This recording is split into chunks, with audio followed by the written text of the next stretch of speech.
Là, je vous emmène dans un village, dans un pays d'Afrique. Là, le conte ne dit pas encore dans quel pays d'Afrique. En tout cas, imaginez, c'est une grand-mère. Elle est obligée de nourrir ses 7 petits-enfants. Les parents sont morts, c'est elle qui s'en occupe. Alors tout le jour, elle travaille dur dans les champs. Puis le soir, elle rentre. Mais avant de partir le matin, elle prépare toujours le repas des 7 petits pour le midi. Et puis elle se réserve une assiette qu'elle met dans le placard. Et le soir, quand elle arrive bien fatiguée du travail, elle mange son assiette et elle va se coucher. Et ce jour-là, ce fameux jour-là, vous savez, hein, ouais. Elle arrive du travail bien fatiguée, elle ouvre le placard, la nourriture a été grignotée. Ça doit être des rats ou des souris. Bon, la grand-mère, elle mange ce qui reste dans l'assiette, puis elle va se coucher. Puis le lendemain matin, elle recommence, elle fait le menu pour les 7 petits, pour le midi. Elle se prépare une assiette et puis elle la met dans le placard. Et puis autour de l'assiette, elle met des grains de blé empoisonnés pour les rats et puis des souris. Puis elle s'en va travailler. Et le soir, elle arrive, elle ouvre le placard. La nourriture a été encore grignotée. Mais les grains de blé, eux, ils sont restés. Alors la grand-mère, elle a mangé ce qui restait, et puis elle est allée se coucher, et le lendemain matin, elle a recommencé. Elle a fait le menu pour les petits. Elle s'est mis une assiette dans le placard, mais là, sur l'assiette, un bol renversé. Puis elle est partie. Et le soir, fatiguée, le bol avait été enlevé, la nourriture avait été grignotée, jusqu'à moitié. Alors la grand-mère, elle a mangé ce qui restait. Et le lendemain matin, quand elle s'est levée, elle a recommencé. Elle a fait le menu pour les 7 petits, puis elle s'est réservé une assiette.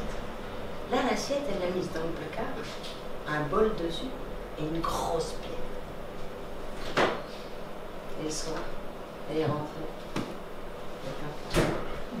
La pierre, le bol, et toute la nourriture avait été mangée. Alors la grand-mère, ce soir-là, elle s'est couchée. Je ne sais pas si vous avez connu ça, mais la faim au ventre. Et le lendemain matin, elle a appelé ses 7 petits, puis elle a dit, là, il y a un d'entre vous qui a mangé mon plat. Je veux savoir maintenant qui c'est. Alors le premier s'est avancé, c'est pas moi, grand-mère. Le deuxième s'est avancé, c'est pas moi, grand-mère. Et le troisième, ben, c'est pas moi, grand-mère. Quatrième, le 5e, le 6e et le 7e, c'est pas moi. C'est pas moi. C'est pas moi. Mais la grand-mère, elle a dit, vous savez, c'est pas beau de voler. Mais c'est pire de me mentir. Je veux le savoir maintenant. Peu importe, je sais que vous manquez de nourriture. Mais je veux savoir qui a fait ça. C'est pas moi, grand-mère. C'est pas moi, grand-mère. Le 3e, le 4e, le 5e, le 6e et le 7e.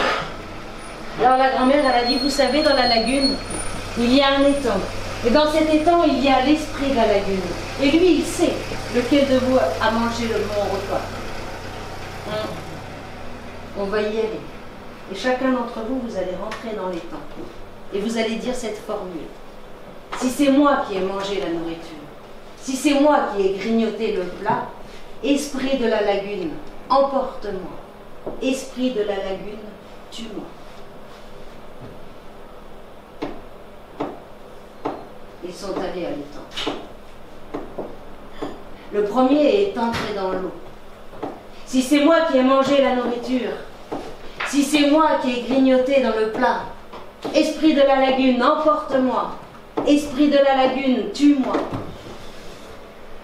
L'eau est restée lisse et plate. Le deuxième est entré. Esprit de la lagune, l'eau lisse et plate.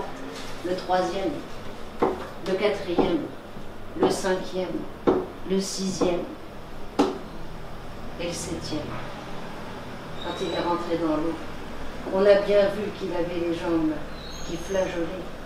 Et on a bien vu qu'il avait les dents qui flacotaient, ou peu importe. Ouais. Et lui, il a commencé la formule. Esprit de la lagune. Il s'est trompé. Alors il a recommencé. Si c'est moi qui ai mangé la nourriture, si c'est moi qui ai grignoté dans le plat, et là, l'eau a formé des rides de plus en plus fortes. Esprit de la lagune, emporte-moi. Et là, l'eau a formé une énorme vague qui dépassait le petit garçon. Alors la grand-mère, elle a compris. Les enfants ont compris, et vous, vous avez compris aussi, qui avait mangé le plat. Alors la grand-mère, elle s'est jetée sur son petit-fils. Elle l'a attrapé par les cheveux, mais le petit-fils avait dit déjà, esprit de la lagune, tue-moi. Et la grand-mère a tiré, et l'esprit a tiré, et la grand-mère a tiré, et l'esprit a tiré. Et le petit est parti. Il s'est noyé. La grand-mère, elle a ouvert ses mains. Si vous regardez dans les vôtres, vous y verrez les traces, vous savez, des cheveux. Oui. C'est depuis ce jour-là que nous avons des lignes dans la main. S'il n'y avait pas eu ce petit enfant voleur et menteur, eh bien nous aurions les mains aussi lisses que celles de nos ancêtres. Eh oui. C'est comme ça que ça s'est passé.